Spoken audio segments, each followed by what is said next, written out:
আপনি কত কষ্ট দিলেন, কত কষ্ট দিলেন, পৃথিবীর শ্রেষ্ঠ কষ্ট দেওয়ার পরে যদি একবার মা বলে যাচ্ছেন, দেখবেন মায়ের দরজা আপনার জন্য খুলে গেছে।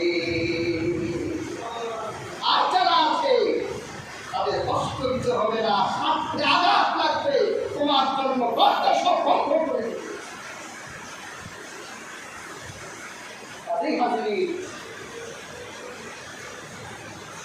এই মানুষগুলো যাদের চলে গেছে তারা কষ্ট বুঝে যে বাবা কত দামি জিনিস ছিল, মা কত দামি নিজে ভালো জুতাটা কিনে নাই, জুতা প্রদানের পাশ দিয়ে গেছে, সন্তানের জন্য জুতা দিয়েছে। নিজে ভালো জামাটা পরে নাই, সন্তানকে ভালো জামাটা কিনে দিয়েছে। ঈদের দিন সেই পূজা স্যান্ডেল তিনা আগের পুরানো পাঞ্জাবি করে রাস্তায় বের হয়ে গেছে।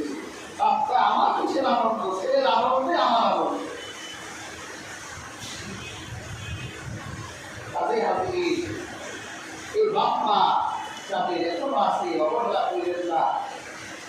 যেদিন বাবা মা ছিল এইরকম অনেক দুর্ভাগা সন্তান আছে, বাবা মা জীবিত থাকাকালীন একটু আদর করে একটু মা বলেও ডাকে নাই, একটু আনন্দ করে আব্বা বলেও ডাকে নাই, কিন্তু আজ মারা যাওয়ার পর মনে চায় একটু আনন্দ করে আব্বা বলে ডাকবে, আম্মা বলে ডাকবে, কিন্তু সেই মানুষগুলো যাদের চেহারার দিকে তাকালে হবে সব হয়, আজ সেই বাবা মা যারা হারিয়ে ফেলেছে তারাই বুঝে বাবা মার যন্ত্রণা কি, বাবা মার কষ্ট। এই সম্পদ যাদের আছে সম্পদকে কাজে লাগা,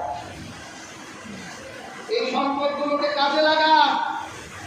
আল্লাহ বাবা মাকে জীবন্ত কাবা বানিয়ে দিয়েছে। রসুল বলেছে 100 বার করে বাবা মার চেহারা থেকে তাকাবে আল্লাহ ওদের করে।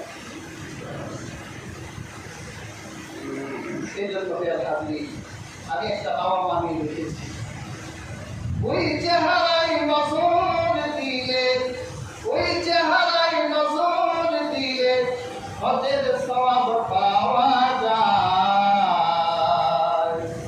আসতে তারে কদর করো, নবীজি হাদিস কয়, আসতে তারে কদর